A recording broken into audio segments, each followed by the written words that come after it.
Hey guys, and welcome back to All Around OT, my little NBCOT study prep mini-series. So today we're talking about study strategies and things that really help me with the unfortunate memorization bulk part of my prep. So this is the nitty-gritty, this is the not fun part, and this is the part that 450 Formula called me out on in one of their videos. Thank you, Miles and Kim. We have passive and we have active learning. Passive learning is like watching this TikTok video and just taking in the information. You're not making your brain have to recall it. So some of it'll store and then some of it won't. Active learning is like if you see a word and then you're able to define it, or you see a flashcard and you're able to recall it. That is active learning, where you see some bit of knowledge and you're able to say, this is what this means. So the best thing you can do in studying is active learning. It is the most least fun part about this, I promise. I hated it so much, especially when I was having to do flashcards, because it's just not fun. Like, you're making your brain work. So this is what I did. I personally would do a lot of flashcards. I did not do a big stack. Do not do a huge stack. You will overwhelm your brain. I only made flashcards of materials that I was struggling to memorize, so like milestones, reflexes, those kinds of things, ALS levels, ACLS, those kinds of things. And then I would review them.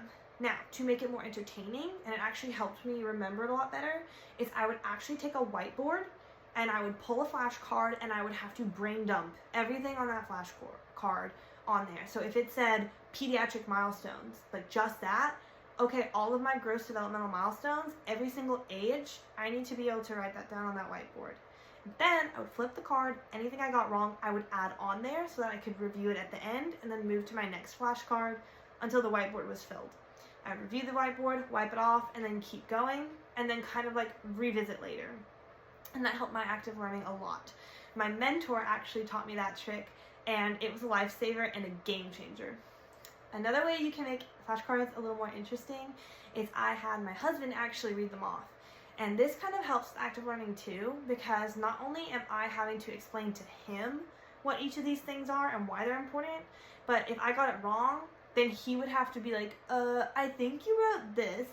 And my handwriting is not great, y'all, so lots of wacky things were cut out that were not actually on those cards.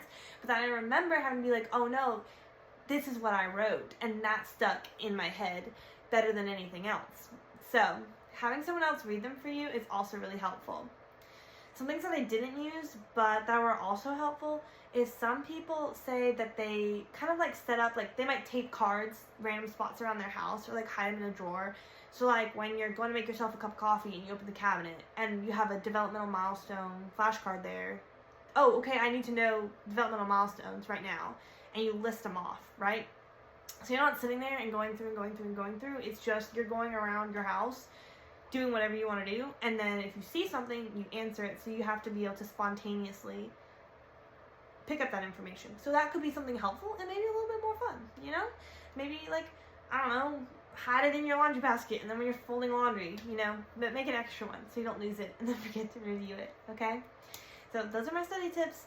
Hope they help. Let me know if you use them and they're useful, or if you have extra ones. Thanks guys, bye.